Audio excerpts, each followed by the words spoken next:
आप सभी का स्वागत है एनसीईआरटी ज्योग्राफी में। आज हम क्लास 7th की एनसीईआरटी को डिटेल में पढ़ेंगे, उसके चैप्टर को देखेंगे जल को। एनसीईआरटी 7th क्लास का हमारा टॉपिक है जल। जल की बेसिक समझेंगे, उसके बाद हम मैप के साथ जो भी टर्मिनोलॉजी है उनको डिफाइन करते हुए चलेंगे। अब देखिए हम हमारा जल है, जल क्या होता है। सबसे पहले मैं बता देता हूँ H2 हाइड्रोजन और ऑक्सीजन का हमारा जैविक मिक्सचर। जल क्या होता है? पारदर्शी होता है, रंगीन होता है, गंधहीन होता है, स्वादहीन होता है, तरल पदार्थ है। और जो हमारा जल होता है वो तीनों अवस्था में पाया जाता है। तीनों अवस्था कौन सी में? ठोस में, तो ठोस में हमारा बर्फ के रूप में, तरल के रूप में हमारे जल के रूप में, और गैस के रूप में हमारा भाप के रूप में। गैस के रूप में रहता है भाप में हमारा जल। तीनों फॉर्म में मिलता है हमें, ठोस, तरल, तरल में तीनों मिलता है हमारा। अब देखो दक्षिणी गोलार्ध में सबसे ज़्यादा जल पाया जाता है क्योंकि वहाँ पे महासागरों की संख्या का क्षेत्रफल ज़्यादा है। उत्तरी गोलार्ध में स्थल ज़्यादा पाया जाता है। अगर हमसे क्वेश्चन पूछे कि किस गोलार्ध में जल ज़्यादा है तो दक्षिणी गोलार्ध में। देखो सूर्य के ताप के कारण जल वाष्पित हो जाता है, ठंडा होने पर वाष्प बन जाता है, संघनित होकर बादल का रूप ले लेता है। यहाँ से वर्षा, हिम, सहिम वर्षा, वृष्टि के रूप में धरती पर या समुद्र पर गिरता है हमारा क्या? जल। तो जल चक्र हमसे पूछ लेता है क्या होता है। जल चक्र हमारा क्या होता है? पराक्रम, वो जो अपना स्वरूप बदलता रहता है। जल महासागर से वायुमंडल में, वायुमंडल से फिर धरातल पे, ये हमारा जल चक्र होता है। ये मैप आपको देख सकते हैं, इस मैप के द्वारा जल चक्र को दिखाया। वाष्पीकरण, वाष्पीकरण से सघनन, सघनन से वर्षण और फिर नीचे वापस पृथ्वी पर। जल का वितरण कहाँ कितने % पाया जाता है? महासागरों में 57.3, बर्फ छत्रक में 2%, भूमिगत जल में 6.68%, झीलों में एल लवणीय पाया जाता है 0.009%, स्थलीय समुद्र में झीलों में पाया जाता है 0.009 और वायुमंडल में 0.0019। तो ये टोटल हमारा दिया गया। नदियों पर सबसे कम पाया जाता है, नदियों में हमारा। अगर उनसे क्वेश्चन पूछा किस में सबसे कम पाया जाता है तो नदियों में। नदियों से फिर अधिक वायुमंडल में, फिर नमकीनी झील में, फिर भूमिगत जल में हमारा, बर्फ छत्रक में, फिर महासागरों में। तो ये जल का वितरण हमारा होगा। उसके बाद हम देखो इजराइल में मृतक सागर झील है, उसका हमारा कितनी सैलिनिटी है? 300 ग्राम प्रति लीटर लवणता पाई जाती है। और ये इजराइल और जॉर्डन के बीच में स्थित मृतक डेड सी। 22 मार्च को आपको सभी को पता है विश्व जल दिवस मनाया जाता है। आपको बताना है कि 2024 के जो आपका विश्व जल दिवस था उसकी थीम क्या है। देखो ये हमारी धाराएं है, झील है, कहाँ कहाँ पाई जाती है, कौन सी जगह। महासागर का मैप दिया। देखो ये हमारा बहुत अच्छा, मैं से थोड़ा समझा देता हूँ। देखो ये हमारा महासागर है, इधर प्रशांत महासागर, ये हिंद महासागर, ये हमारा उत्तरी अटलांटिक, ये दक्षिण अटलांटिक, इधर ये हिंद महासागर हमारा। अब देखो यहाँ पे कुछ हमारी नदी है। जो डार्लिंग नदी कहाँ पड़ती है? ऑस्ट्रेलिया में पड़ती है। इधर हमारा गंगा ब्रह्मपुत्र नदी है, हांग नदी है।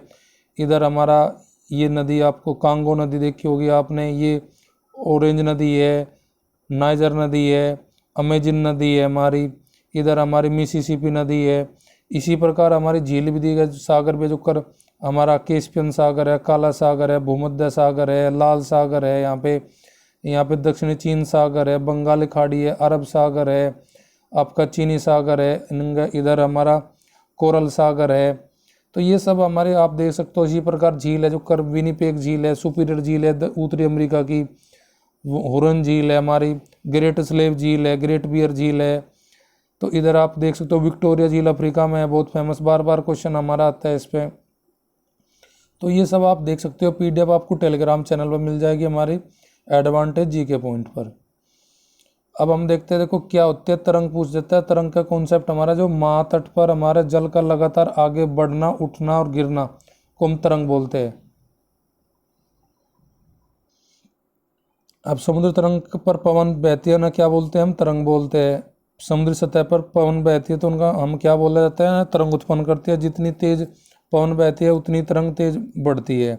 सुनामी, अपने वर्ड सुना होगा, आपको पता होगा, जापानी शब्द है। जापानी शब्द में इसका मतलब है पोताश्य तरंग। जब भूकंप कब उत्पन्न होती है? भूकंप, ज्वालामुखी उद्गार या फिर समुद्र के नीचे भूस्खलन के कारण महासागरीय तरंगों का 15 मीटर से ऊपर उठना सुनामी कहलाता है। भारत में 2004 में सुनामी आई थी। अंडमान निकोबार द्वीप समूह में काफ़ी हमारा नुकसान इसमें हमारा हुआ था, इस आपदा में। उसके बाद हम देखते हैं ज्वार भाटा भी हमारा आता है। ज्वार भाटा किसे बोलते हैं? सबसे पहले महासागरीय जल का समुद्र के तट की ओर आगे बढ़ना तो बोला जाता है ज्वार, और समुद्र तट से पीछे हटना बोला जाता है भाटा। कब सबसे ज़्यादा आता है? बृहद ज्वार आते हैं जब तीनों सूर्य और चंद्रमा एक सीधी लाइन पर होते हैं, यानी कि 180 डिग्री पर, 90 डिग्री पे जब ये तीन होते हैं, सूर्य चंद्रमा पृथ्वी, जब आता है हमारा लघु ज्वार। इन पे भी हम MCQ लगाएंगे। अभी आप थोड़ा बेसिक सी नॉलेज ले लो जिससे कि आपका कॉन्सेप्ट रेडी हो जाए। अब देखो यहाँ पे थोड़ा महासागरीय जलधारा की मैं आपको दिखा देता हूँ। महासागरीय जलधारा क्या होते हैं? महासागरीय तट पर एक निश्चित दिशा में बहने वाली धारा को हम क्या बोलते हैं? महासागरीय जलधारा। और इनकी प्रकृति जो है वो ठंडी भी हो सकती है और गर्म भी हो सकती है। देखो ये बहुत अच्छा मैप है। इस मैप के द्वारा महासागरीय दो डाली गर्म ठंडी पूछी जाती है। तो आप इनको 3 तरीके से याद कर सकते हो। एक तो आप प्रशांत महासागर की, हिंद महासागर की, अटलांटिक महासागर की, इन धारा को आप याद कर सकते हो। उनका याद करना सबसे बड़ा तरीका क्या है? आप मैप को देखो, जो ये आपका NCERT बुक क्लास 7th में जो दिया गया मैप, इसको अच्छी तरीके से मैं थोड़ा और जूम करके दिखा देता हूँ आपको। यहाँ से आप देख सकते हो। देखो यहाँ पे आप प्रशांत महासागर की है ओरोसियो, जो नीली वाली हमारी ठंडी है, रेड वाली हमारी गर्म है। क्यूरोसियो जो हमारी है गर्म जलधारा है। विषुवतीय वर्त पे हमारी गर्म धारा चलता है। देखो गर्म धारा कॉन्सेप्ट ये है कि जो कर्क रेखा और मकर रेखा, यानी कि 23.5 डिग्री उत्तर में तो हमारी कर्क रेखा है और 23.5 दक्षिण में हमारी मकर रेखा है। इनके मध्य में जो भी रेखा जो भी चलेगी वो सारी क्या होगी? ऑटोमेटिकली वे सारी गर्म हो जाएगी। इनसे बाहर जो होगी वे सारी ठंडी हो जाएगी। अभी आपको ध्यान रखना कि कौन सी ठंडी गर्म का एक थोड़ा सा यहाँ पे हमारी ठंडी ओरोसियो, और इधर आपके देखो ये दे रखी है हमारे पश्चिमी ऑस्ट्रेलिया की हमारी ठंडी है, और दक्षिणी वाली पूर्वी ऑस्ट्रेलिया की हमारी गर्म है। तो इस प्रकार आप देख सकते हो उनको। बेंगुला की धारा कहाँ पे बहती है? आपकी अटलांटिक महासागर में। ब्राजीलियन जो धारा है वो गर्म धारा है हमारी। फाकलैंड की धारा हमारी ठंडी है। इधर हम्बोल्ट की हमारी जो धारा है वो कौन सी है? हमारी हम्बोल्ट की धारा हमारी गर्म है हमारी। इधर पश्चिमी जो वायु प्रभाव वो ठंडी है हमारी है। विषुवत पर जो भी चलेगी विषुवत के पास सारी गर्म।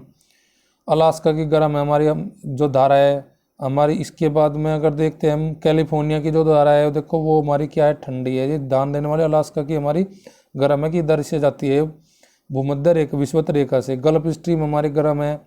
उसी प्रकार हमारे लिब्राडोर हमारी ठंडी है ऊपर से अत्या ध्रुवों से। तो ये सब आप मैप में अगर इसी प्रकार आप देख सकते हो। यहाँ पे नीचे जो दे रखी मैं थोड़ा और जूम करके दिखा देता हूँ।